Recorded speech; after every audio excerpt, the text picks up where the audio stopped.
자, 오늘은 다준다 연구소에서 마련한 전문가 토크쇼입니다.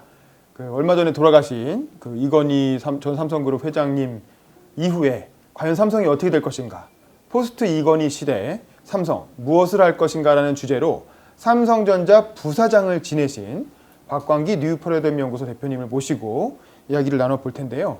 일단은 박 대표님 안녕하십니까? 반갑습니다. 저희가 1년에 한 번씩 이렇게 뵙는 것 같아요. 유튜브 영상을 찾아보니까 꼭 1년에 한 번씩 이렇게 강연을 해주셨는데, 자, 이번에 이제 저희가 모시게 된 건 이제 이건희 회장이 이제 돌아가셨기 때문이에요. 물론 2014년 이후로 계속 유고 상태였지만 확실히 이제 돌아가셔서 이제 이건희가 없는 삼성을 이제 우리가 보게 될 텐데, 박 사장님은 이건희 회장님과 직접 같이 일을 해보신 거죠. 이건희 회장님이 있을 때 부사장을 하시면서 삼성전자에서 일을 해보신 거잖아요. 이 경영자로서 이건희 회장 어떤 분이었나요?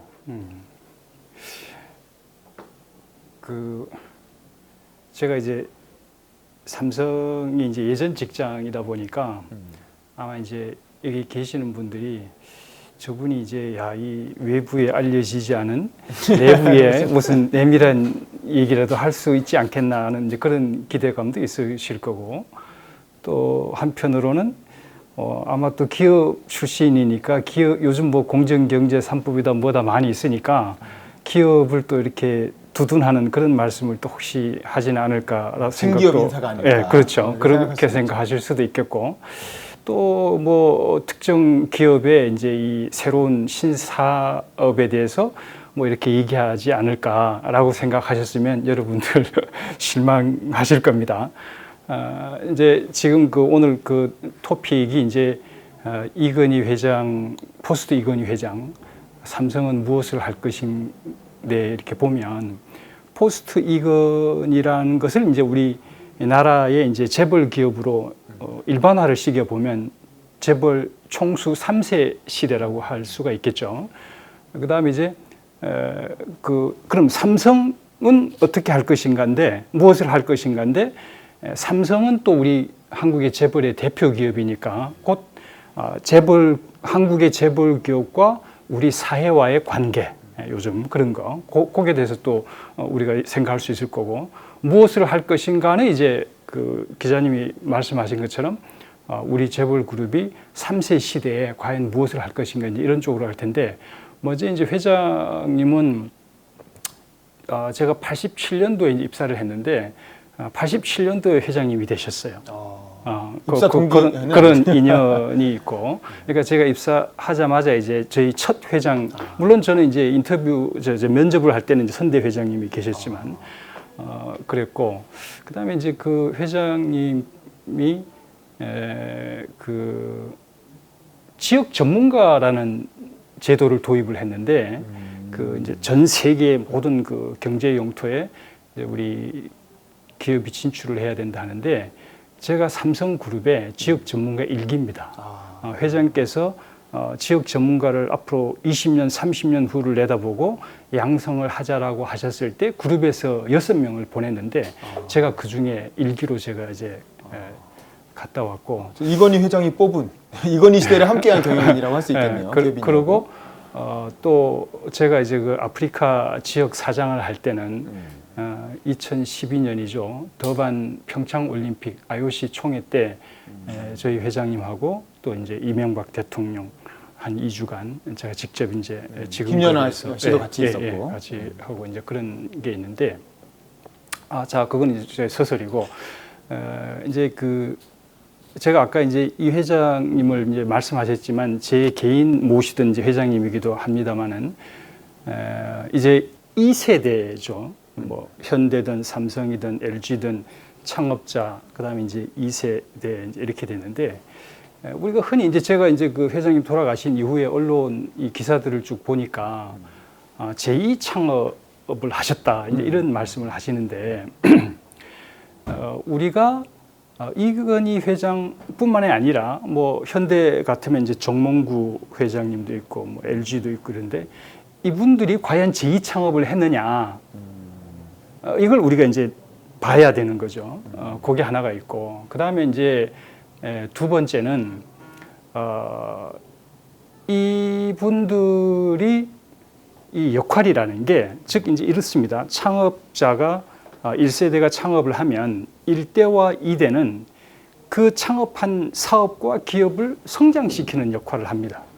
그러면 이제 어떤 사업이든 수명 주기상에서 처음에 이제 창업해서 성장 팽창을 해서 이제 이 성숙기에 접어들죠. 그럼 그 다음에 이제 그 사업은 수명 주기를 다하고 도태해서 2차로 가느냐 안 가느냐의 게임이기 때문에 사실은 1대와 2대는 1대는 당연히 이제 처음 벤처 창업이지만 2대는 선대로부터 물려받은 기업을 키우는 책임이 있는 것이지 제2창업의 책임은 주어지지 않는 거죠. 그렇다면 진정한 제2창업은 바로 선대가 창업한 그 회사를 최대한 팽창시켜서 성숙기에 접어든 이후에 즉 3세 시대에 3세 총수가 해야 될 미션이 제2창업이거든요.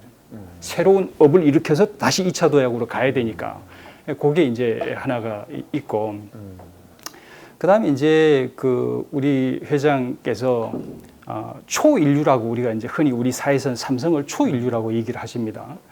근데 과연 삼성이 초인류일 것이냐? 비단 삼성만이 아니라 대한민국의 글로벌에서 이 수위에 있는 기업들, 우리 10대 주력 산업을 보면은 뭐 글로벌 10대 기업에 드는 회사들이 꽤 많지 않습니까? 그럼 그 회사들이 과연 우리가 초인류 기업이라고 할 수 있느냐? 그 인류의 정의가 뭐냐? 이제 이걸 우리가 또 봐야 되는 거죠.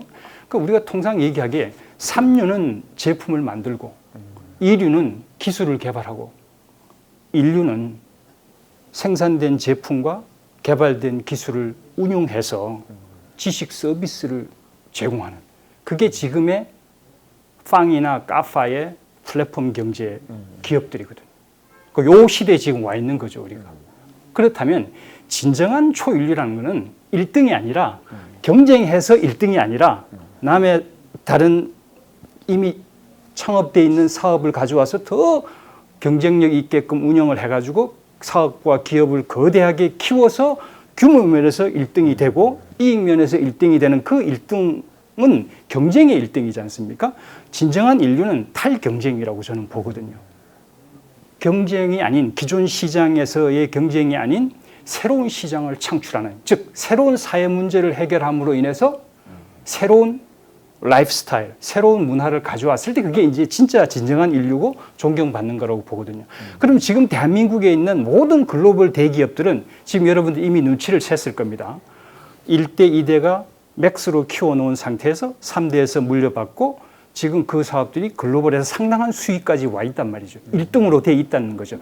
여기서 진정한 인류 기업으로 도약해, 즉 초인류로 가야 될 미션은 아직 달성이 안 됐다. 이 숙제 또한 3세 재벌 총수한테 넘겨져 있다. 요게 이제 두 번째고. 그 다음에 세 번째 이제 이 회장님께서 존경받는 사업가냐? 저는 개인적으로 존경하지만 우리 사회로부터 존경받는 사업가냐? 라는 거에 우리가 또 생각해 볼 게 있죠. 뭐 당연히 뭐 돌아가신 이후에 공과 과 또 빛과 그림자 뭐 이걸 서로 이렇게 반추해 보는 거는 우리 사회에서 중요한 일입니다만은 그러나 우리가 뭐 흔히 정치꾼, 정치인, 정치가라고 하죠. 이게 발전하지 않습니까? 진화하고. 저는 기업을 운영하는 사람들도 장사꾼에서 시작을 해서 보따리 장사, 가게, 우리 모든 글로벌 지금 삼성, 현대, LG가 다 구멍가게에서 시작을 했잖아요. 장사꾼으로 시작을 해서 기업을 일으켰죠. 그러면 이제 기업을 조직이 커지면은 경영을 하지 않습니까? 요 경영이라는 건 사실은 사람 경영이거든요. 처음 장사할 때는 혼자 합니다. 그러나 이 사세가 커지면서 사람을 뽑아서 거대한 조직을 만들죠. 그러면 경영을 하게 되는데 그 경영이 결국은 사람 경영이거든요.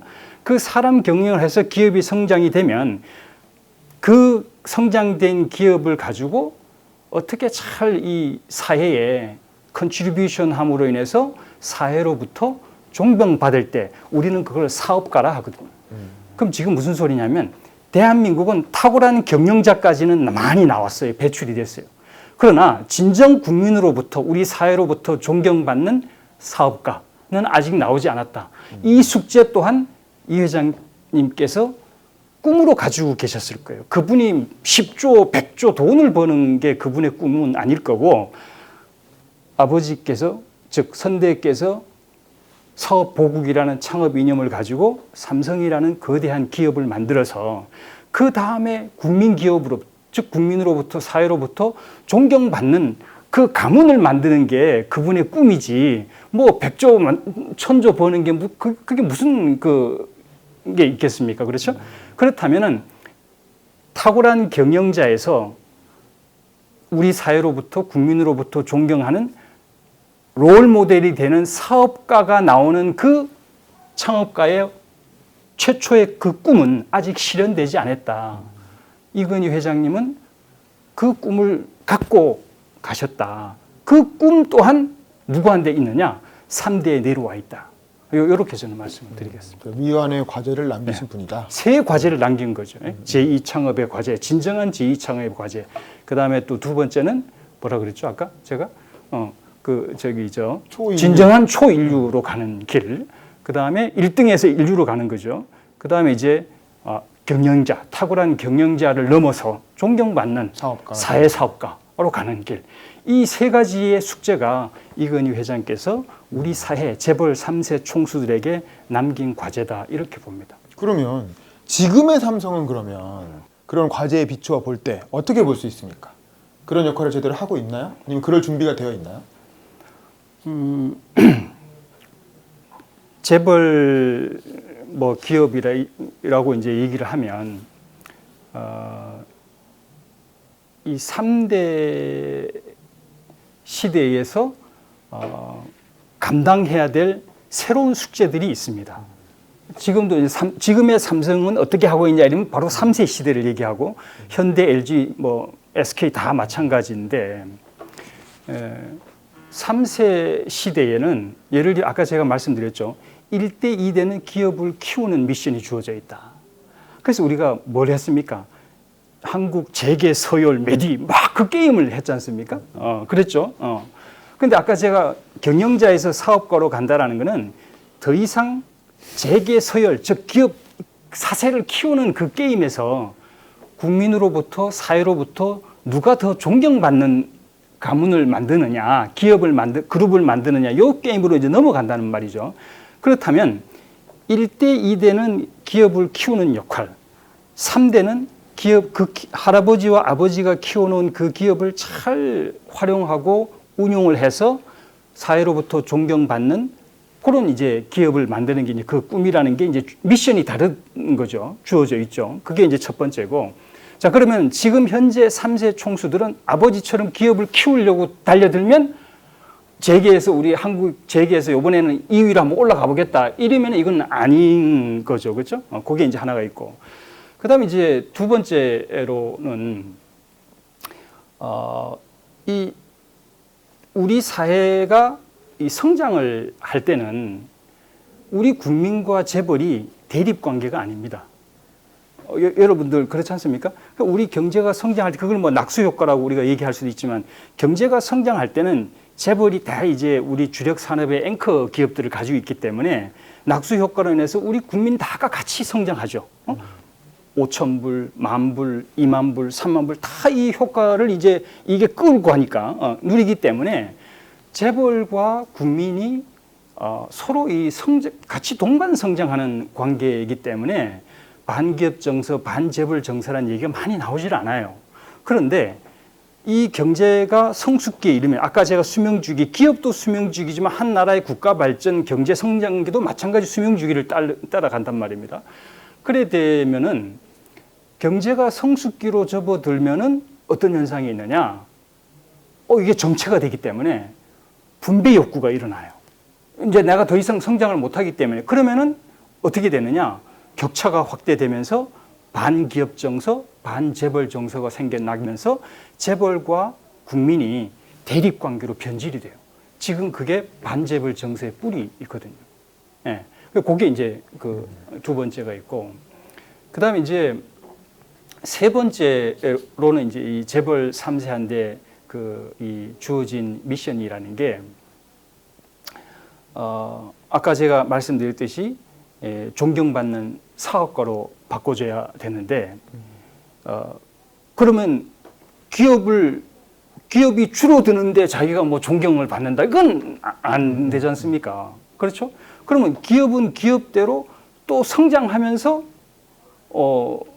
이제 그 2차 도약을 하면서 이제 존경받는 일을 해야 되니까 3세 시대에 자기한테 주어진 이 사업의 성장의 이 내용 기회가 성장 기회가 할아버지와 아버지가 해오던 시대하고는 다르거든요.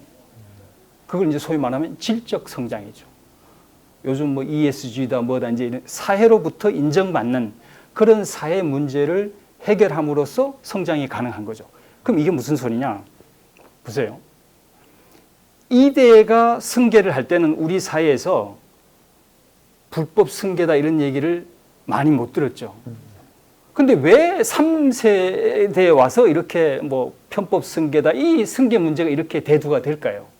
그거는 이대는 아버지의 창업한 회사를 만들어 가지고 공동으로 같이 키웠습니다.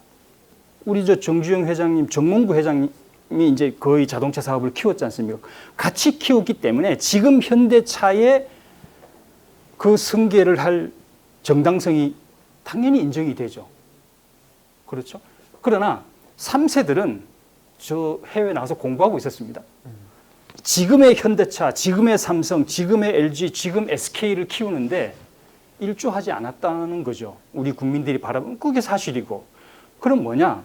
3세대가 승계를 할 때는 어떤 정당성으로 승계를 해야 되느냐? 지분 상속 가지고는 정당성이 확보가 안 되는 겁니다. 그럼 뭘로 해야 되느냐? 할아버지와 아버지가 만든 사업이 이제 도태되고 있다. 이 수명 주기를 끝내고 여기에서 다시 한번 이 기업을 성장시킬 수 있는 2차 도약의 비전을 가지고 있냐 없냐 요거거든요. 요 2차 도약의 비전을 봤을 때 야, 오, 메이크 센스 하네. 오, 저렇게 하면 지금 삼성, LG가 다 지금 사업들이 정체되고 있는데 다시 한번 도약을 하겠네. 근데 그 사업 비전이 저거 기업만 잘 되는 게 아니라 우리 국민들도 다 똑같이 한번 성장하고 중소기업들도 같이 성장하고 우리 국민들도 기회가 있네? 라고 했을 때 3세대의 비전을 우리 사회가 인정하겠습니까? 안 하겠습니까? 그럼 이건 무슨 소리냐? 지금 현재의 3대 총수들의 승계의 정당성은 지분이 아니라 물려받은 지분 유산이 아니라 다시 재도약할 수 있어서 국민기업으로 갈 수 있는 새로운 사업 비전을 제시할 수 있느냐 없느냐 이게 지금 달려있는 거예요. 그런 모든 숙제를 다 가지고 있는 게 삼성뿐만 아니라 우리나라 재벌 기업의 as is now 숙제예요. 근데 이제 그런 역할을 실제로 하고 있느냐 이거 궁금한 건데 지금 삼성 같은 경우는 이재용 뭐 지금 부회장인데 조만간 회장이 되겠죠. 이제 3세가 이어받을 거라고 다 예상이 되는데 뭐 지분 문제나 상속 문제가 해결돼야 되겠지만 근데 이제 삼성이 그렇게 어떤 새로운 창업 인연을 가지고 제2창업을 시도하기보다는 아버지가 물려줬던 핸드폰 그리고 반도체 이런 전자산업을 통해서 수익을 얻고 거기에 이제 바이오 쪽으로 나가려고 했던 거잖아요. 바이오를 삼성 바이오라는 걸 만들어서 사실은 앞으로 인구 그 고령화나 뭐 이런 상황 속에서 바이오 산업이 앞으로 미래가 있다라고 해서 투자한 것까진 좋았는데 이제 그게 뭐 어떤 상속을 위한 수단으로 활용되는 것 같아서 또 비판을 많이 받았고 뭐 그런데 그러면 지금 삼성이 이제 그렇게 아예 다른 질적으로 다른 어떤 이 같은 경쟁 안에서 1등이 아니라 아예 그냥 그 다른 차원으로 넘어가는 초인류를 지향하고 있다고 보시는지 아니면 아직 많이 부족하다고 생각하시는지 어떻게 보세요? 그러니까 이제 그 요번 질문은 지금 현재 하고 있는 신사업들이 네네. 과연 할아버지가 창업했던 그 사업들처럼 네. 이렇게 우리 5천만 국민을 먹여 살릴 수 있는 주력 산업으로 글로벌 산업으로 커질 수 있겠느냐 그렇죠. 요 이제 질문이잖아요. 예. 그럼 여기에 대해서는 우리나라는 여러분들이 잘 아시다시피 그 개방 경제란 말입니다. 개방 경제라는 것은 우리 국내에서 어떤 사업을 해도 지금 우리 뉴딜 한다고 여러 가지 사업을 비대면 사업들을 벌리지 않습니까? 산업으로 크지 않으면 일자리도 지금 기존의 주력 산업만큼 나오지 않고 소득도 그만큼 나오지가 않는 거예요. 그럼 이 개방 경제인 대한민국은 어떤 사업이라도 글로벌 산업화를 시켜야 되는 거예요. 지금 자동차 산업, 조선 산업, 철강 산업, 전자 산업 전부 다 뭡니까? 글로벌 산업화를 시킨 거죠. 사업 한 기업의 사업에서 시작을 해서 예를 들면 지금 현재 우리가 원격 교육 사업을 펼친다, 비대면 사업을 한다. 그럼 이게 정말 우리 국민들한테 지금에 누리고 있는 주력 사업처럼 그 많은 일자리와 하려면 일감이 있어야 되잖아요. 그 일감이 우리 국내에서 일감만 가지고는 안 된단 말입니다. 왜? 우리 경제 자체가 개방 경제로 해외 시장에서 커왔기 때문에. 그러면은 글로벌 시장을 그만큼 글로벌 시장에서 일감을 확보해야만 그게 글로벌 산업이 돼 가지고 클 수 있는 거죠. 예, 그런 관점인데 그렇게 본다 이러면 여기서 중요한 포인트가 하나가 있어요. 과연 포스트 반도체가 지금과 같은 뭐 바이오, 또 뭐 배터리, 또 수소차 이런 것이 될 수 있을까? 저는 이 사업을 다 해야 된다고 봅니다. 왜? 이건 미래 사업이니까. 그러나 문제는 여기서 우리가 한 3가지 정도를 짚어볼 이유가 있어요. 우리가 주력 산업을 키울 때, 조선, 철강, 이 제조 기반을 키울 때는 중국이 없었습니다. 우리는 그냥 일본에서 가져와가지고 더 싼 인건비로 더 강력한 조립, 제조, 양산 스킬을 R&D를 해가지고 지금까지 왔단 말입니다. 근데 지금부터 우리가 하는 모든 제조업은 중국이 하고 있어요. 중국 제조 불기 2025에 보면 지금 현재 우리 재벌 기업들이 하고자 하는 배터리, 수소차, 바이오, 의료, 바이오 전부 다 중국이 되고 있거든요. 자, 그러면 이 사업들을 물론 우리가 해야 되겠지만 이 사업들이 아까 다시 돌아갑니다. 글로벌 산업으로 클 수 있냐? 지금은 중국이라는 글로벌 경쟁자가 있는 상황에서 중국은 LG, 현대차, 삼성이 중국 정부하고 경쟁을 합니다. 이게 국가 자본주의잖아요. 그럼 우리나라 대기업들이 아무리 자본이 동원을 한다 해도 중국 정부가 나서서 자원을 투입을 해가지고 바이오를 키우겠다, 수소차를 키우겠다, 반도체를 키우겠다 하면 이거는 시간의 문제라는 거예요. 자, 그럼 이게 무슨 소리냐? 앞으로 대한민국이 제조업으로 이렇게 성장을 했는데 또다시 제조업으로 이 기존 주력 산업을 대체할 만한 국민 일자리와 국민 소득을 제공해 줄 수 있을 거냐? 저는 굉장히 회의적이라고 봅니다. 새로운 제조업으로 나아가는 것보다 뭐 다른 차원의 도약이 필요하다 뭐 이런 얘기신 것 같고요. 그럼 이건 다 해야 돼요. 그러나 그게 그만큼 중국이라는 경쟁 관계. 그다음에 또 두 번째는 뭐가 있냐면 이런 것도 중요해요. 지금 우리가 4차 산업혁명으로 가잖아요. 4차 산업혁명이라는 걸 가만히 들여다보면은 전통 제조업을 하청화시키는 게 4차 산업이에요. 지금 보십시오. 가파, 그 플랫폼 기업들이 제조를 가지고 있습니까? 다 그냥 지네들이 시장 만들어서 그 안에서 놀고 있잖아요. 이게 뭐냐? 제조업을 하청화시킨다는 거죠. 거기다가 4차 산업혁명 기술을 이용해서 지금 스마트 공장, 스마트 제조가 되잖아요. 스마트 제조의 궁극적인 모습은 뭘까? 무인화로 가거든요.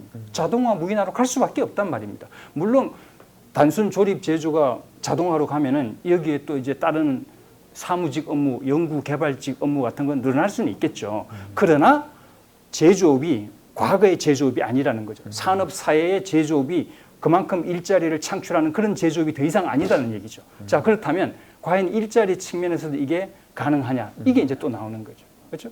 그래서 이런저런 이유를 들어서 포스트 반도체, 포스트 조선, 포스트 철강, 우리나라 주력 산업이 뭐가 됐든 그 제조업의 또 다른 새로운 제조업이 대한민국의 미래 경제의 원천이 될 수 있을까? 어렵다. 그리고 또 하나 지금 우리 경제의 중요한 상황과 조건이 바로 기후 변화잖아요. 네. 그리고 이제 코로나 뭐 이런 게 지금 나타나고 있는데 이런 상황에 대응하기 위해서 뭐 우리 국가 산업 또 삼성, 재벌 뭐 어떻게 해야 됩니까? 그 방금 전 질문하고 이제 연관이 되는데 지금 우리 대한민국은 엄청난 이 전환기에 지금 와 있거든요. 그러면 가장 시급한 과제가 우리의 이 경제 체제를 전환하는 거란 말입니다. 다들 얘기는 합니다. 뭐 양적 성장에서 질적 성장으로 가야 된다. 또 뭐 대기업 중심에서 뭐 경제 주체들 중소기업까지 다 고루고루 이제 성장하는 그런 체제로 가야 된다. 뭐 또 뭐 수출 주도형에서 뭐 이렇게 가야 된다. 이런 이제 그 얘기는 다 하는데 사실 우리 경제 체제의 성장 모델은 상품 제조 수출이거든요. 그걸 뭐 이제 수출 주도형이라고도 할 수 있는데 이 상품 이 제조 수출형 경제 성장 모델이 이게 앞으로도 계속 가능할 거냐 이제 이 질문을 먼저 이제 던지는 거죠. 자 그러면 보세요. 지금 엊그저께 대통령께서 2050 탈탄소 그 탄소 중립 선언을 이제 하셨습니다. 저는 굉장히 어렵다고 봐요. 왜? 지금 독일이 우리보다가 GDP가 한 2배 조금 더 됩니다. 그런데 우리나라의 에너지 소비량이 독일하고 거의 비슷해요. 아마 올해는 더 많을지도 몰라요. 이건 무슨 소리냐? 대한민국이 1달러 GDP를 벌 때 독일보다 2배 에너지를 쓴다는 거예요. 자, 그러면 그 다음에 왜 그럼 그렇게 되느냐? 우리는 에너지의 60%를 산업이 씁니다. 산업 부문이 써요. 그 다음에 그 산업 부문에서도 소위 말하면은 에너지 과소비 산업 업종이라는 게 있어요. 그 OECD 분류 기준에 의하면 그러면 거기서 OECD 평균은 한 16%, 17%밖에는 안 됩니다. 에너지 과소비. 근데 대한민국은 조선, 철강, 시멘트, 뭐 저 자동차, 반도체 엄청난 이게 에너지 과소비 업종들이에요. 이런 것이 무려 40%가 넘습니다. 자, 그럼 여기서 질문이 있죠. 2050년에 탄소 중립을 한다 이러면 이거 다 공장 문 닫아야 됩니다. 그럼 우리 지금도 저성장인데 탈탄소 하면서도 저성장을 극복할 수 있는 2마리 토끼를 동시에 잡아야 되는데 지금 우리가 기존 산업을 어떻게 할 거라는 대안이 없이 신재생 에너지로 해가지고 한다? 굉장히 어렵죠. 왜? 신재생 에너지 우리가 그렇게 노력을 해도 지금 5% 정도밖에 안 된단 말입니다. 그 독일 같으면 한 40% 육박을 합니다. 근데 독일이나 유럽의 신재생 에너지들을 보면은 상당 부분이 수력 발전이 있어요. 이 저 북유럽 쪽이 그 알프스 그 수력이 풍부하지 않습니까? 그러니까 상대적으로 신재생 에너지 비율을 높이는데 유리한 거죠. 근데 대한민국은 자연 조건상 수력이 별로 영향을 못 미친단 말입니다. 그럼 이게 무슨 소리냐? 기존 산업 구조를 그대로 두고 우리는 그대로 성장하면서 그대로 두고 탄소 중립을 한다? 이건 무슨 소리냐? 태양광으로 전 국토를 다 뒤덮어내야 돼요. 그래 하지 않고는 탄소 중립이 안 되는 거죠. 그럼 여기서 지금 기존의 산업을 어디로 가야 되느냐? 녹색 산업으로 가야 되거든요. 녹색 산업은 다른 말로 말하면 지식으로, 즉 지식 서비스 산업으로 가야 된다는 거죠. 우리가 지식 서비스, 지식 사회가 됐잖아요. 고학력 사회가 됐으면 지식 사회로 가야 되는데 우리 국민들은 이미 지식인들인데 하는 일은 아직도 산업 사회의 제조 중심의 일자리가 있단 말입니다. 그럼 이게 뭐냐?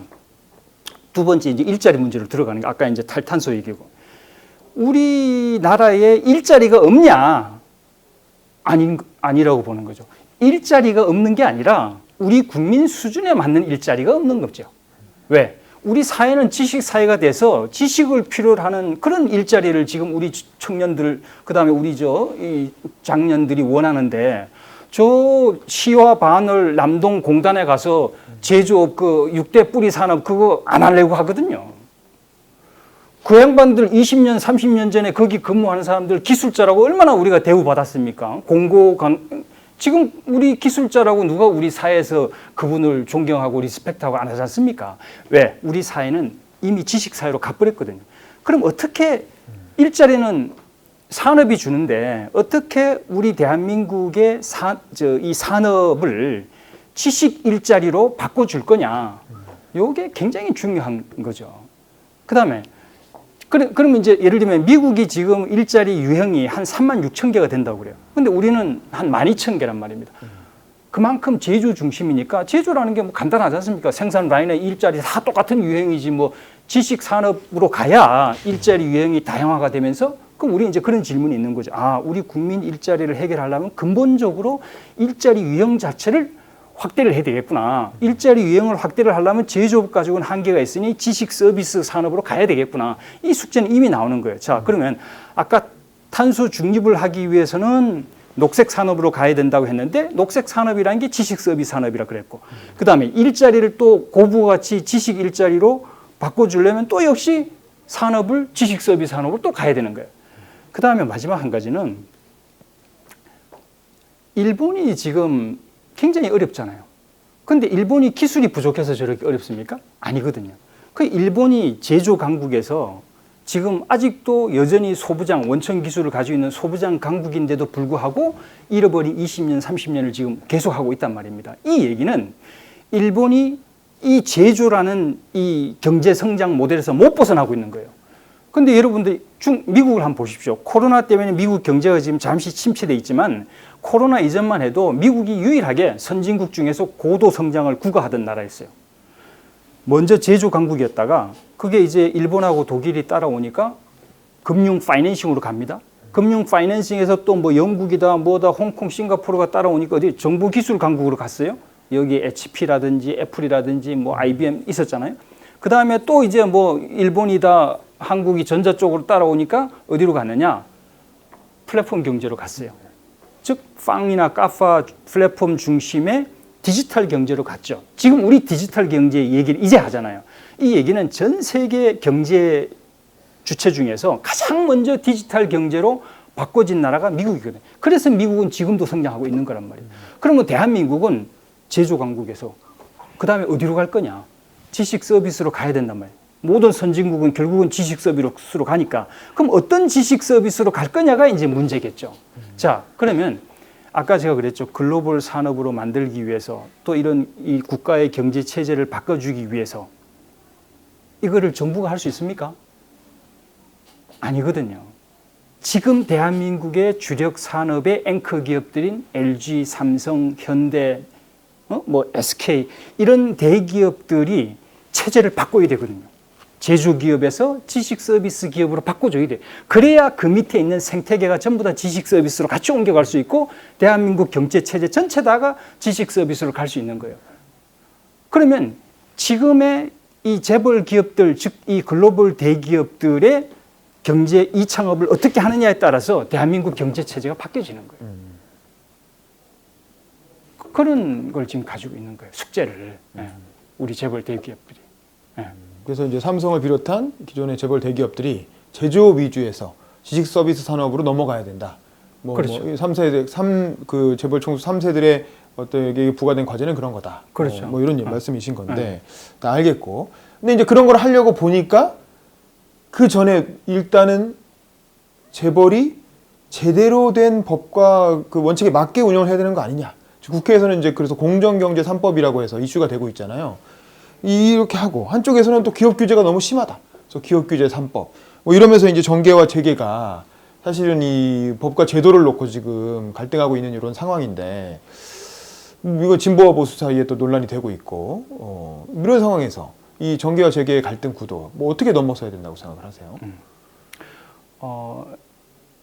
저는 그 주제에 굉장히 천착해서 지난 한 4, 5년간을 연구를 해왔어요. 사실은 오늘 제가 여기에 우리 윤 기자님 인비테이션에 응한 것도 요 얘기를 제가 드리려고 온 거예요. 지금 보십시오. 우리 대한민국의 아까 경제체제 전환, 엄청난 전환기에 와 있잖아요. 굉장히 중차대한 시기에 와 있는데 우리나라 사회를 가만히 들여다보면 재계와 정계가 등을 쥐고 있어요. 이렇게 지금 싸우고 있거든요. 공정경제 3법이라 하고 뭐 기업규제 3법이라고 이제 싸우고 있고 또 뭐 그게 이제 또 회장님 이건희 회장님 돌아가신 걸 가지고 뭐 어느 쪽에서는 또 뭐 이 공을 막 이렇게 부각을 하고 어떤 쪽에서는 또 이렇게 과를 뭐 부각을 하고 이렇게 이제 나눠져 있는데 제가 볼 때는 우리 사회에서 재벌이라는 존재가 과연 뭐냐 여기에 대해서 재벌 오너들도 새로운 깨달음이 필요하고 또 우리 이 소위 정계 예? 이 정치하고 우리 사회 리더층들도 새로운 깨달음이 필요하다. 이 새로운 깨달음을 갖지 않는 한 우리는 공존을 추구하다 공멸로 간다. 요겁니다. 지금 뭐 공정경제 상법 다 공존하자는 거잖아요. 대기업, 중소기업 같이 이렇게 하자기 위해서 그렇게 하는 거거든요. 그걸 하다가 우리 사회가 공멸로 간다. 요겁니다. 자, 그럼 여기서 제가 뭘 말씀을 드리려고 하냐면 우리나라 재벌 기업은 세 가지 숙명적 의무를 가지고 있어요. 그게 뭐냐면 전부 다 재벌 대기업들이 앵커 기업들이에요. 조선, 현대중공업, 자동차, 현대차, 전자, 삼성, LG 뭐 이런 식으로 우리나라 주력 산업들의 앵커 기업들, 즉 선도 기업들이죠. 이 밑에 수천 개의 부품 중소 협력 업체들이 포지셔닝을 하고 있는 이 생태계를 이끌고 있는 앵커 기업들인데 같이 성장할 때는 동반 성장을 했어요. 그러다가 지금 정체가 수명 주기상 정체가 딱 되고 나니까 일감이 떨어지지 않습니까? 그럼 어떻게 되겠습니까? 일감이 옛날에 자동차를 500만 대 팔다가 예를 들면 300만 대를 판다. 그러면 500만 대 부품을 만들던 수많은 자동차 부품 기업들이 갑자기 500만 대를 못 만들고 300만 대밖에 못 만들잖아요. 그럼 오버헤드 올라가고 안 되잖아요. 그리고 또 이 완성차, 즉 앵커 기업도 자동차 500만 대 팔다가 300만 대가 줄어들면 그만큼 오버헤드가 올라가잖아요. 그럼 이익을 내기 위해서 어떻게 됩니까? 납품 단가 싸게 해야 되는 거고 경비 절감해야 되죠. 우리 저 대기업 공장들이 있는 인근 그 타운 있지 않습니까? 거기에 가서 그 대기업이 경비 절감한다고 해보십시오, 여러분들. 당장 그 자영업자들이 초토화됩니다. 매출이 안 일어나는 거예요. 직원들이 돈을 안 쓰니까 회식비도 없어지고. 이게 무슨 소리냐? 우리 지금 앵커 기업들 때문에 이렇게 성장을 해왔어요. 부품 기업들이. 그런데 지금 앵커 기업들이 일감을 못 주기 때문에 우리 중소기업들이 지금 굉장히 어려운 상황에 처해 있단 말이에요. 우리 중소기업은 독립적인 기업들이 아니에요. 판매력과 개발력을 안 가지고 있다고. 어떻게 보면은 이 대기업의 부서예요. 하나의 부서로서 존재를 했다. 이게 우리나라 기업 생태계가 다른 나라하고 다른 겁니다. 그러면은 우리나라 앵커 기업을 가지고 있는 재벌 이 그룹은 이 부품 중소기업들을 다시 살려내야 될 책임이 있는 겁니다. 지금 뭐 엊그저께 그 최태원 회장께서 기업이 이 시야가 너무 좁았다. 새로운 역할에 대해서 고민하고 하겠다. 저는 그분이 어떤 생각을 가지고 그런 얘기를 하셨는지 모르겠는데 정말 우리 지금 대기업들이 엄청나게 뭐 CSR 활동이다, 기업 시민이다, 뭐 해서 반재벌 정서를 의식해가지고 반재벌 정서를 해소를 하려고 여러 가지 노력을 하고 있는데도 반재벌 정서가 왜 안 없어지느냐? 이 우리 국민의 88% 고용을 하고 있는 중소기업들, 이 기업들을 살리지 않고는 격차가 계속 확대가 되네? 이 수직적인 산업 구조 자체가 대한민국의 격차를 낳고 있는 구조란 말입니다. 이 구조를 해소하지 않는 한 양극화는 해소가 안 되는 거예요. 그리고 이 88% 우리 국민들이 생계를 유지하고 있는 중소기업들이 새로 성장 기회를 찾지 않는 한 반재벌 정서는 없어지지 않는 겁니다. 이거야말로 사회적 책무 넘버1이거든요. 앵커 기업을 가지고 있는 재벌 기업이. 그게 첫 번째고. 그 다음에 두 번째는 뭐냐면 우리 재벌 그룹들은 다 문어발로 우리 국가가 성장하면서 이 기회가 있으니까 했죠. 근데 여러분들 가만히 보십시오. 재벌 그룹의 주력 기업들, 삼성 하면은 전자, 현대 그룹 이름이 옛날에 현대차 이런 식으로 요 주력 기업들만이 글로벌 기업들이에요.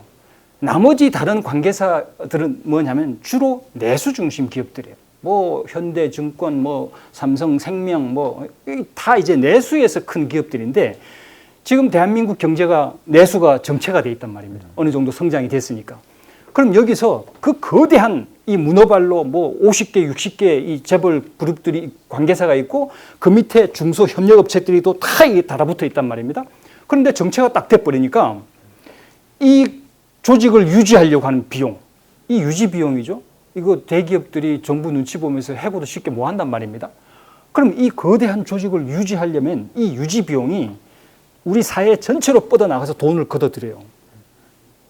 납품 단가로는 부품 협력업체로부터 걷어들이고 경비 절감하면은 자영업으로 흘러가야 될 돈이 물꼬가 막히고 여기서 뭐가 발생하느냐?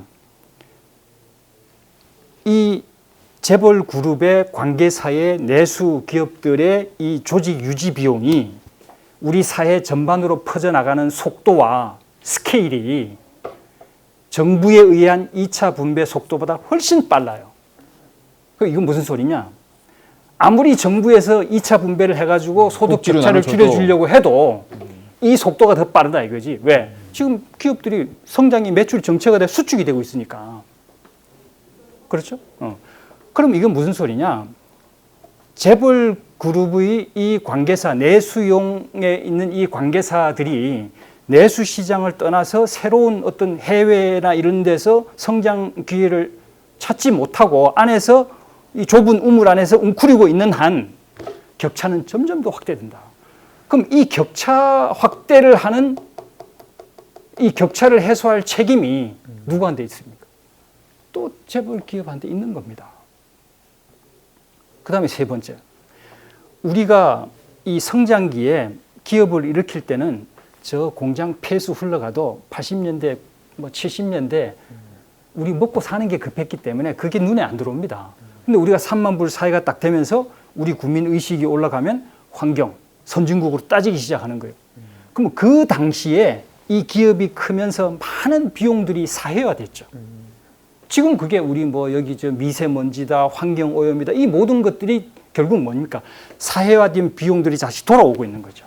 그러면 기업이 성장을 하고 난 다음에는 반드시 그 기업의 성장 토양이 되어준, 그래서 자기네들이 비용으로 다 안 묻었건 사회 비용으로 처리했던 이 어마어마한 사회 문제들, 이게 다 사회화된 비용들의 결과물들이거든요. 격차, 중소기업 어려워진 거, 또 우리 저 일자리 없어진 거, 뭐 지방 경제 침체된 거, 이런 모든 것들이 사회화된 비용의 결과거든요. 왜?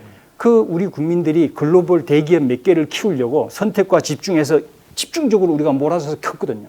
그럼 이게 빛이란 말입니다. 그럼 이 빛이 이 그림자를 커버를 해줘야 되죠. 그럼 이게 무슨 소리냐? 성장기에 사회화된 비용을 성숙기에는 이 기업들이 반드시 그 비용을 환원해야 돼요.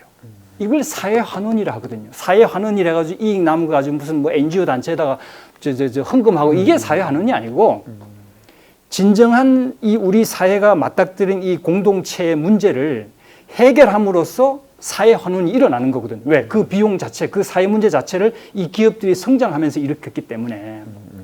그럼 이 세 가지 기본적인 이 재벌 그룹, 재벌 대기업의 사회적 책무를 다 했냐? 이걸 다 하지 않고 다시 한번 2차 도약을 해가지고 존경받는 기업이 된다? 안 됩니다. 굉장히 어렵습니다. 자, 그러면 그 다음에 여기 이제 기업 쪽 얘기죠. 이런 깨달음을 가져야 된다. CSR 많이 한다고 될 일이 아니다는 거고. 그 다음에 두 번째는 그러면 정부는 그럼 어떻게 보고 있냐? 정부는 제가 볼 때는 아까 그랬죠. 공존에서 공멸로 간다. 거위 죽이기 게임으로 갈 수도 있어요. 당연히 환경 규제를 위해 환경이 좋아져야죠. 그러면 선진국의 수준에 맞는 글로벌 스탠다드 기업 규제를 해야 돼요. 나는 그건 반대 안 합니다. 그러나 문제는 이 우리 사회가 그 어렵게 키운 이 대기업이라는 자산은 여기에 인재가 있고 여기에 돈이 있고 여기에 인프라가 있거든요. 이거를 어떻게 활용을 해서 사회 문제를 해결할 거냐, 요겁니다. 그러면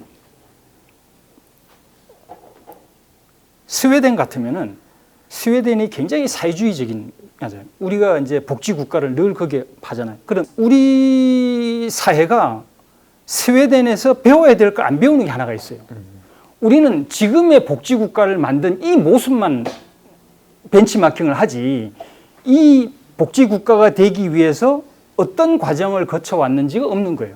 스웨덴은 발렌베리 가문이랑 우리나라 같으면 삼성 같은 데가 있단 말입니다.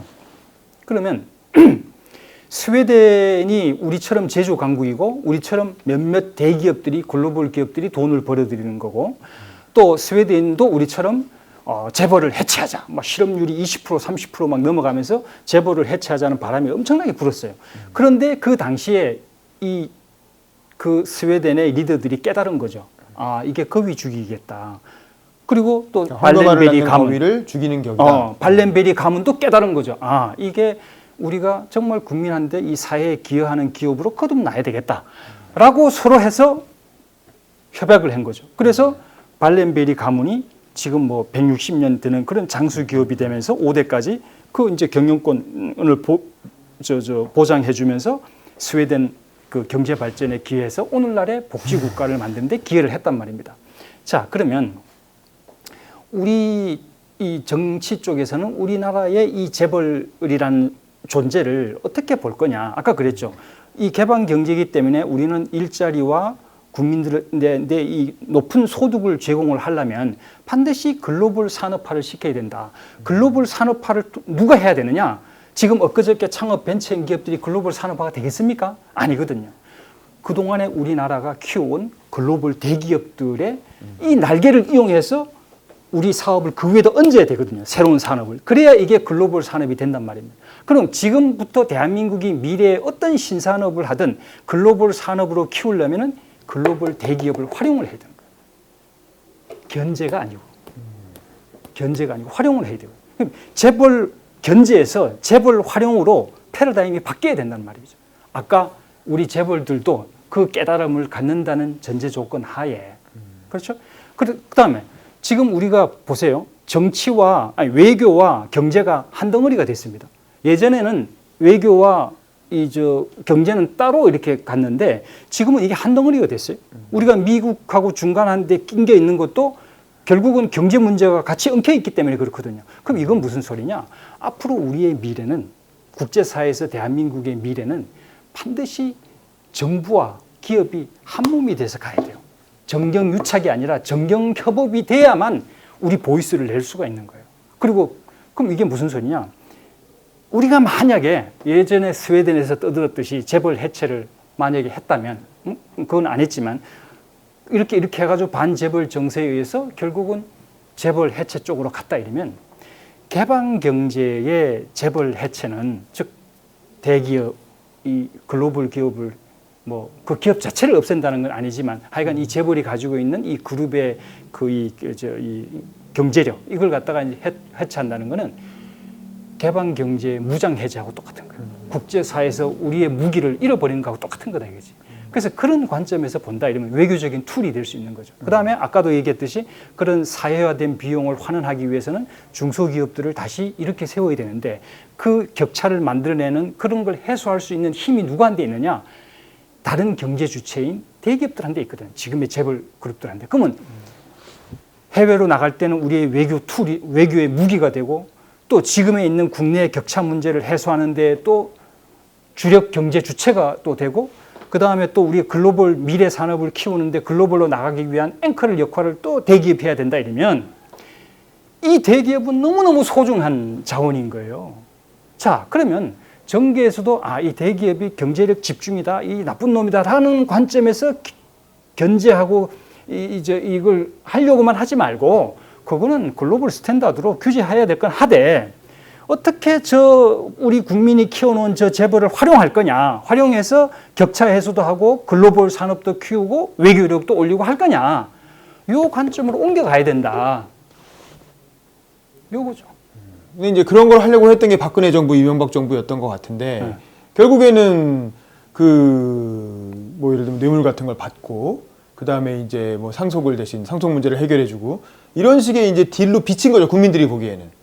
아마 제 생각에는 박근혜 정부, 이명박 정부도 그렇게 해가지고 자기들이 무슨 떼돈 벌어서 정경유착으로 부자 되겠다 이런 생각이었다기보다는 당연히 정부와 재벌이 협업해서 지금 우리 국가 경제 문제를 해결하기 위해 그런 문제식이 있었을 거예요. 근데 이제 그게 자칫하면 서로 간에 주고받기로 재벌은 일단 세습을 해야 되니까 세습에 필요한 법적인 어떤 도움을 받고 그리고 정권은 그러니까 투자 좀 해서 일자리 좀 만들어라.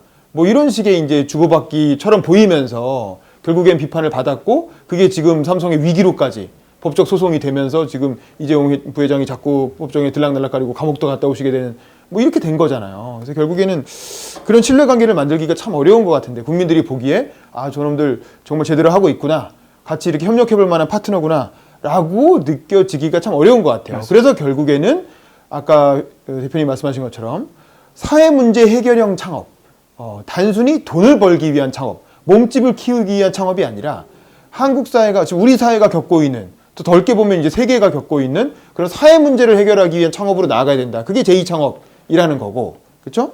그리고 또 그 방향은 지식 서비스 산업, 그리고 글로벌 산업으로 가야 된다. 단순히 국내에서 내수 시장에서 1등하기 위한 산업이 아니라 전 세계로 뻗어나갈 수 있는 산업이어야 되고, 그리고 제조업이 아니라 지식 산업, 서비스 산업 위주로 가야 된다. 뭐 이런 얘기를 하고 계신 건데, 그렇게 하기 위해서 삼성이 도대체 뭘 해야 되는 거냐? 구체적으로 지금 당장 뭘 해야 되는 거냐는 거죠. 이 편법 승계, 요거를 저는 조금 이제 달리 보는 게 뭐냐면, 반기업 정서라 하지만 사실 반재벌 정서입니다. 그렇죠. 근데 편법 승계가 과연 반재벌 정서의 근본 원인일까? 저는 아니라고 봅니다. 그거는 편법 승계라는 이 법적인 이제 이 징계하는 거죠. 이 단죄하기 위한 수단이고 구실이다. 그러면은 왜 반재벌 정서라는 거에 그 뿌리는 뭐냐? 저는 재벌 기업이 응당해야 될 사회적 책무를 안 했기 때문에 나오는 거라 이거죠. 안 하니까 국민은 그게 뭔지는 몰라요. 그게 어떤 식으로 표면화될지는 모르지만, 뭔가 재벌 기업이 사회적 책무를 해야 되는데 그 사회적 책무가 뭔지는 모르지만 해야 되는데 안 하고 있다라는 것이 반재벌 정서의 뿌리라는 거죠. 안 하고 있으니까 그걸 단죄하기 위해서 편법 승계다, 갑질이다, 뭐다 해서 이제 법적으로 이제 하는 거죠. 나는 이제 그렇게 보는 거예요. 그렇다면 반재벌 정서에 대한 해법은 결국은 양극화예요. 양극화 해법과 반재벌 정서 해법은 같은 거예요. 기업 입장에서는 반재벌 정서를 어떻게 해소할 거냐, 이 해법과 우리 정부에서 정치 쪽에서 하고 있는 어떻게 우리 양극화를 해소할 거냐, 같은 목표를 가지고 있다는 거죠. 그러니까 삼성과 같은 대기업이 나서서 양극화 해소를 적극적으로 추진해야 된다. 그렇죠. 사업으로. 그렇죠. 그러면 이제 중요한 게, 아까 스웨덴 얘기를 제가 이제 했는데, 중요한 게 국민들한테 그게 이제 모습이 나와야 되잖아요. 그럼 이게 뭐냐?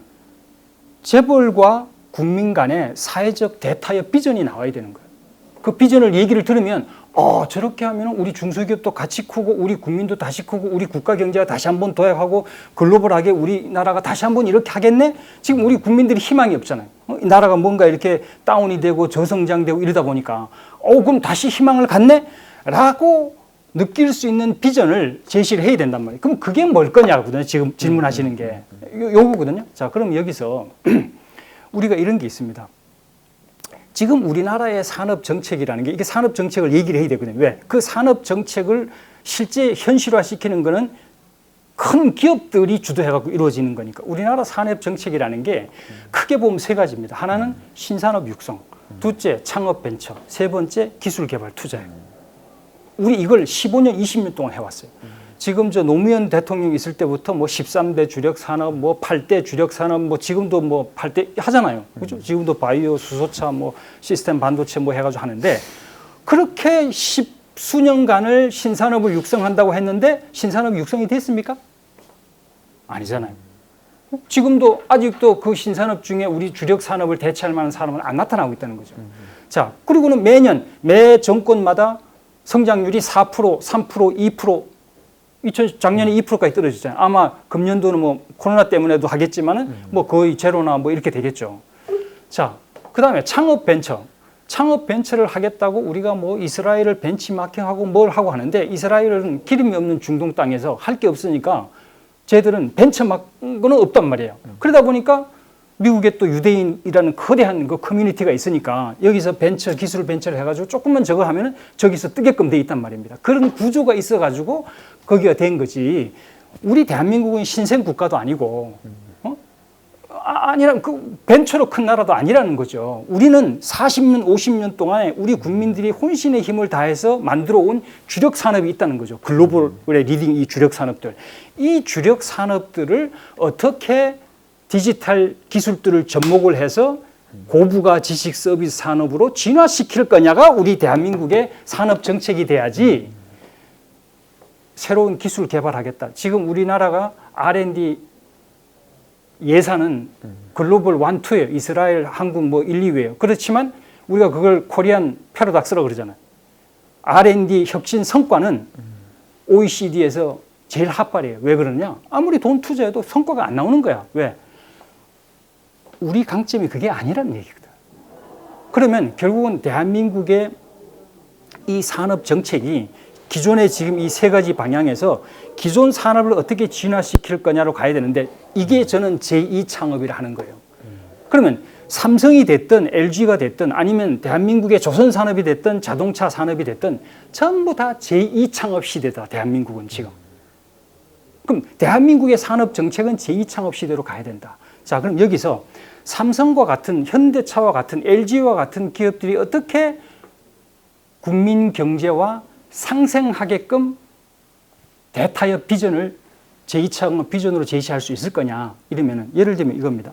만약에 우리가 대한민국이 산업 도시를 수출한다고 해보세요. 우리나라 산업 도시 많죠.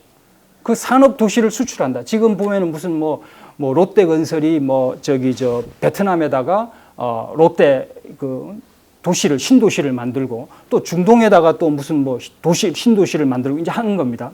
거기에 스마트 산업 도시 플랫폼을 우리가 수출을 한다면 지금 대한민국에 있는 IT 제조 기업들이 다 같이 조인을 해서 그 다음 단계로 올라갈 수 있는 길이 열려요.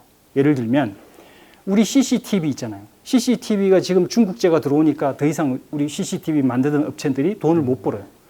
그런데 CCTV를 예를 들면 우리보다 더 싸게 만드는 중국에다가 기술을 주고 제조를 좀 저걸 하고 우리는 여기서 엔지니어링 서비스를 하게 되는 거죠.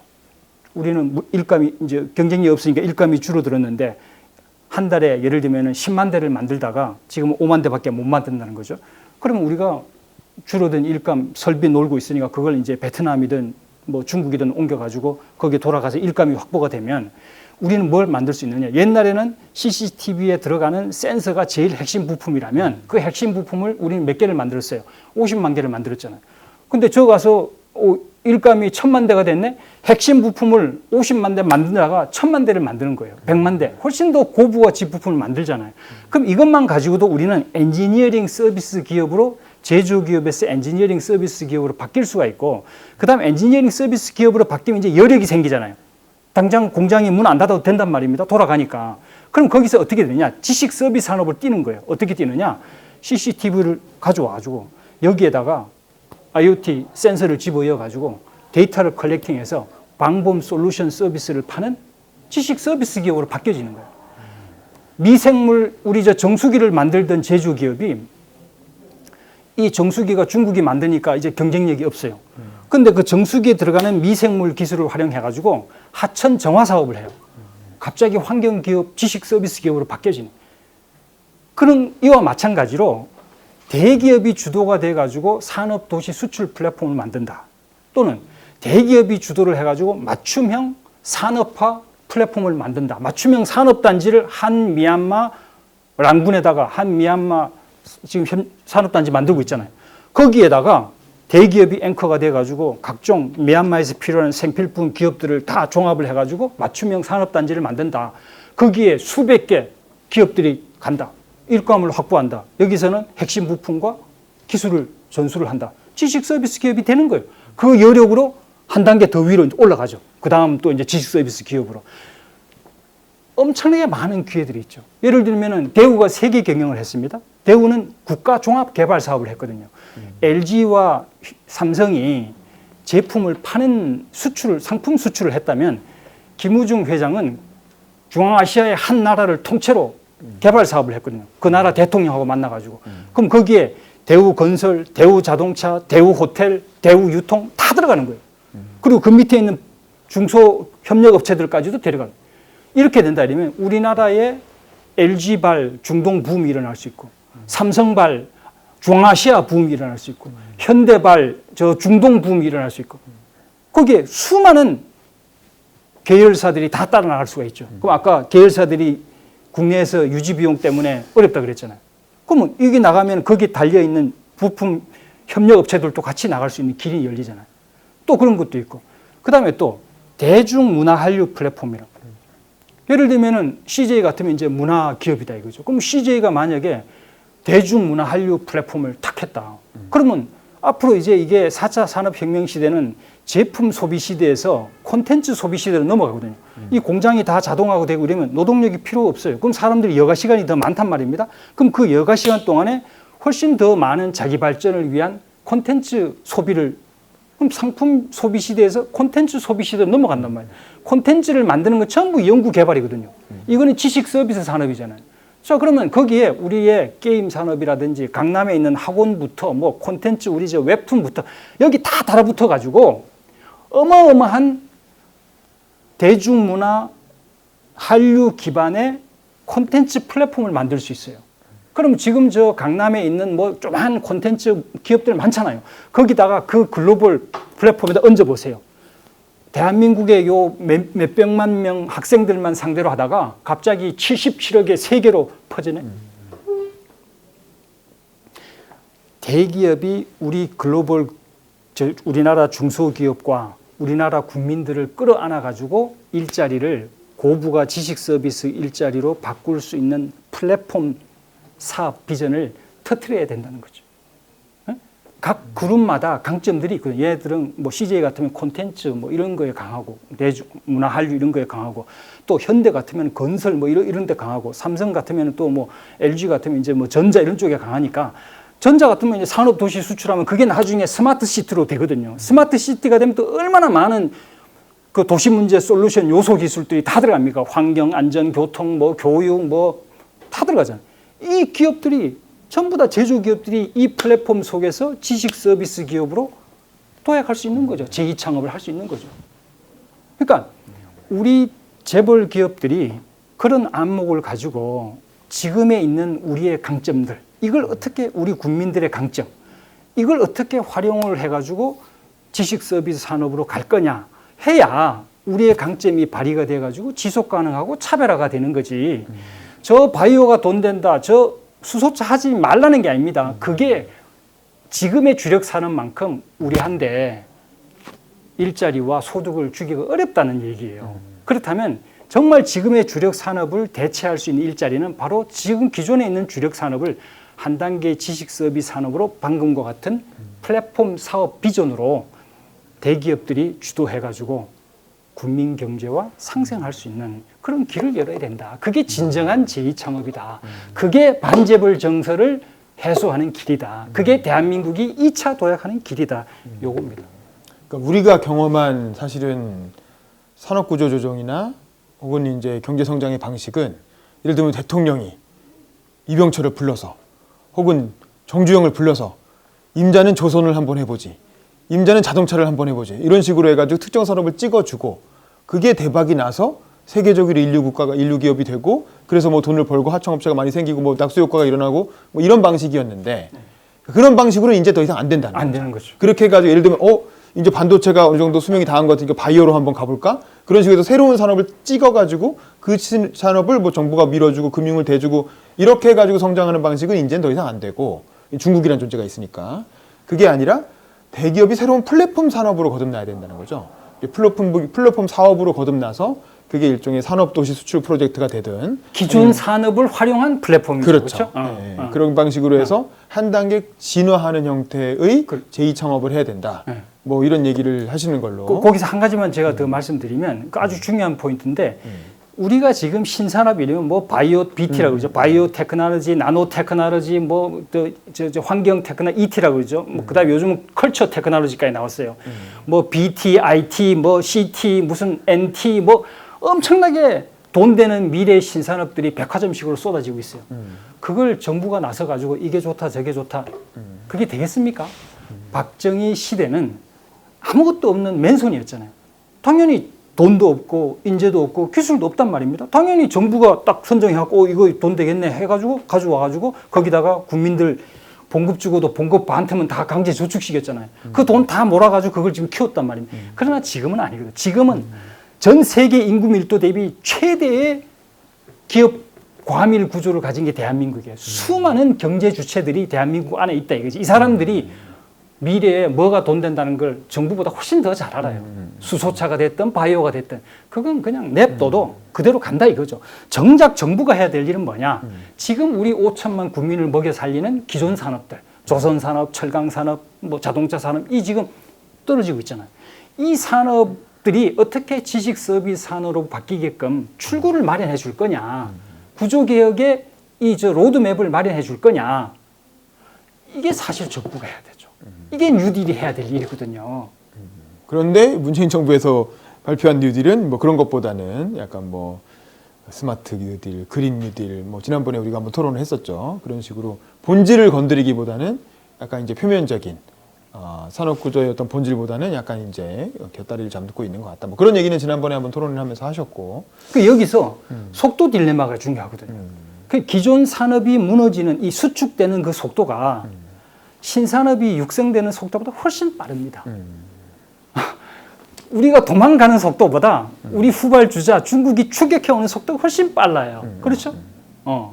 여기에 딜레마가 있거든요. 그럼 신산업을 우리가 육성을 한다 하더라도 지금 기존 산업에 밑빠진 독이죠. 그걸 메꿔 가지고 이 기존 산업이 다시 한번 도약할 수 있는 그런 길이 열려야 여기서 돈이 벌려야 신산업에도 지속 가능한 투자가 돼서 신산업도 육성이 되거든요. 그쵸. 지금 왜 규제개혁이 안 되느냐? 바로 그것 때문에 그렇거든요. 알겠습니다. 일단 여기까지 듣고 우리 청중 질문 한번 받아볼게요. 참 어렵죠, 그렇죠?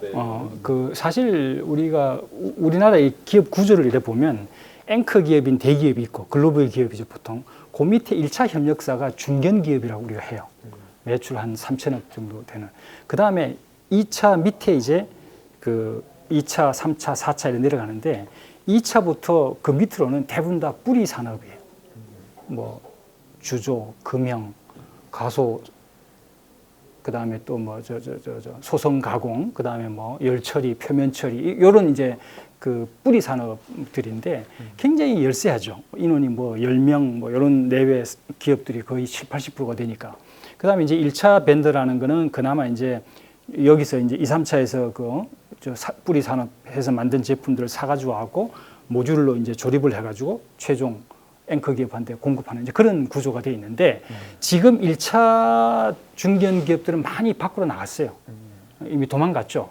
베트남이다 뭐다 이제 뭐 다 이제 나가고 있는데 문제는 2차, 3차, 4차 이 뿌리 산업들은 나갈 돈도 없고 또 해외 뭐 이 언어 문제도 있고 인재도 없고 혼자 나가기 굉장히 어려운 거죠. 또 혼자 나간다 하더라도 이게 클러스터로 이때까지 커왔기 때문에 그 이제 산업 단지라 그러지 않습니까? 그 안에서 이제 모든 유틸리티 인프라나 이런 서비스를 받다가 어느 날 갑자기 베트남에 혼자 낯설은데 그 산업 단지에 혼자 딱 간다? 굉장히 어렵죠. 법률 문제, 뭐 행정 문제 이런 것들 때문에 사실은 혼자 나가기 어려운 거예요. 그래서 제가 말씀드린 게 아까 우리 재벌 대기업들이 이 국내에 있는 중소기업들이 다시 성장할 수 있는 기회를 열어주는 다리 역할을 해주는 게 바로 제2창업 비전이다. 그게 접목이 돼야만 반재벌 정서도 없어지고 된다는 거죠. 그래서 예를 들면 이런 거죠.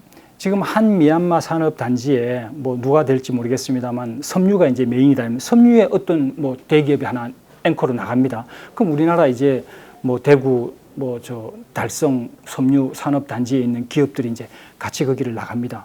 나가면 이 사람들이 아무것도 못 하거든요. 그냥 오직 이 사람들이 가지고 있는 거는 제품과 업종과 기술밖에 없단 말입니다. 그럼 나머지 이제 주변 외국이니까 그걸 다 인프라라든지 유틸리티라든지 이런 행정 서비스를 누군가가 해줘야 되는데 이게 대기업이 앵커 기업으로 나가면 공동 인프라를 쓸 수 있거든요. 우리가 개성공단에서 공동 인프라를 운영을 하듯이 그럼 여기서 이제 그 나라 해외에서 영업하기 위해 필요한 여러 가지 이제 뭐 행정 서비스, 통관 서비스, 그 다음에 또 법적인 그 서비스 이런 것들은 공통으로 묶어가지고 단지 총괄 본부가 있어가지고 해줄 수 있는 거죠. 그러면은 뭐 10인 기업이 아니라 더 작은 기업들도 제품과 기술만 있으면 나가서 생산 라인 여기 놀고 있는 거 뜯어가지고 가서 운영을 할 수가 있죠. 그래서 제가 그 얘기를 하는 겁니다. 그러니까 중소기업 같이 하나가 나가야 된다. 대기업을 활용할 수 있는 게 아니고 대기업이 그걸 할 수 있는 플랫폼을 만들어줘야 되는 그렇지. 거죠. 그 얘기입니다. 그게 일종의 산업도시 지금 수출 질문하시는 프로젝트. 그것 때문에 내가 이제 그걸 대기업들한테다 주장을 하는 거예요. 그 길을 열어줘야 된다. 중소기업이 혼자서 뭐 한다. 저는 전혀 옹호하고 싶지 않고요. 그래서 그렇게 해서는 절대 안 되는 일이고, 과거에 뭐 어떻게 그렇게 했는지 모르겠지만, 뭐 저도 한때 몸담은 기업으로 당연히 그렇게 하면 안 되죠. 안 되고 앞으로 그렇게 못할 겁니다. 이 사회가 유리알 같이 맑은 이 투명한 사회가 돼서 더 이상 뭐 그런 그거는 허용이 안 되는 거죠. 우리 사회에서 지금은. 예. 아픈 지적이신데 제가 그래서 제가 서두에 말씀드린 게 탁월한 경영자에서 정말 존경받는 사회사업가가 나올 때다. 그 양반들이 창업을 해가지고 정말 존경받는 가문, 그 국민기업이라고 우리는 하죠. 그 국민기업이 됐을 때 그 창업자도 뭐 참 그 빛이 나는 거지. 그 국민 아무리 돈 많이 벌었는데도 뭐 사회로부터 뭐 지탄받고 이러면 그거 그 양반들한테 1조, 2조가 뭔 차이가 있겠습니까?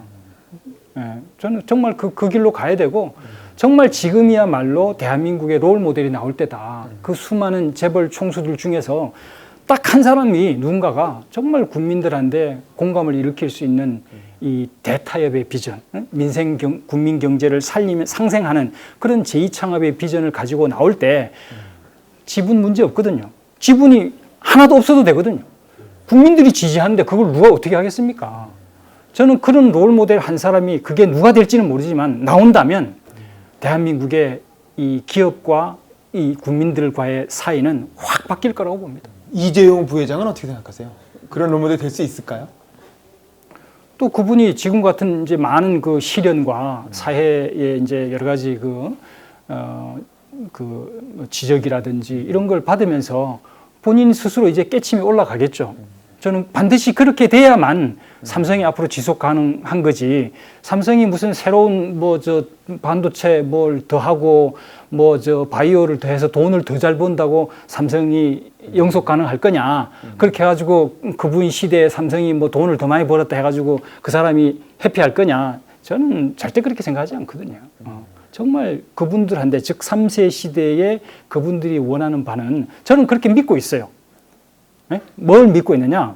그분들한테 1조, 2조 돈 더 버는 건 문제가 아니다. 어떻게 하면 할아버지가 일으킨 이 사업이 정말 진정한 사업 보국으로 돼서 우리 가문이 존경받을까? 요거거든요. 그 우리가 보십시오. 5년 단임 정권이잖아요. 우리 지금 이 수많은 사회 문제들 이걸 우리가 정부 책임이라 할 수 있습니까? 5년마다 갈아 끼우는데. 근데 이분들 보십시오. 할아버지, 아버지 지금 때까지 70년, 80년을 대를 이어왔거든요. 그럼 이 문어발 이 대기업 밑에 딸려 있는 이 우리나라 국민들을 보면 이게 뭡니까? 이거는 이분들이 우리나라 사회 문제에 1차 책임이 있는 거거든요. 70년 동안 기업을 운영하면서 기업 운영의 실패가 사회 문제 아닙니까? 일자리 왜 없어집니까? 사업을 제대로 변신 못 시켜가지고 구조조정하니까 일자리 없어지는 거고, 그것 때문에 양극화 생기는 거고, 모든 것이 기업이 제때 자기 역할을 못 찾았기 때문에 일어나는 문제들이거든요. 그걸 저는 빨리 깨달을 거라고 나는 봅니다. 그리고 그걸 깨달아야만 정말 그 가문이 다시 한번 일어설 수 있는 기회가 있는 거지, 돈을 많이 번다고 지금 뭐 경영권이 인정이 되고 그런 시대가 아니거든요. 뭐 이재용 부회장은 자기 4세 자기 자녀에게는 회사를 물려주지 않겠다, 경영권을 넘기지 않겠다고 뭐 발표를 하긴 했습니다만, 어쨌든 뭐 그렇게 해서 피해 간다고 될 문제가 아니고, 아니죠. 근본적으로 우리 사회의 어떤 양극화라고 하는 시대적 과제를 해결하는, 예. 사회 문제 해결형 제2창업에 나서야 된다. 예, 예. 그래야 삼성도 살고 예. 대한민국도 살 수 있다. 예. 뭐 이렇게 얘기하신 걸로 예. 오늘 토크쇼 발표는 정리해 보도록 하겠습니다. 긴 시간 들어주셔서 감사합니다. 감사합니다.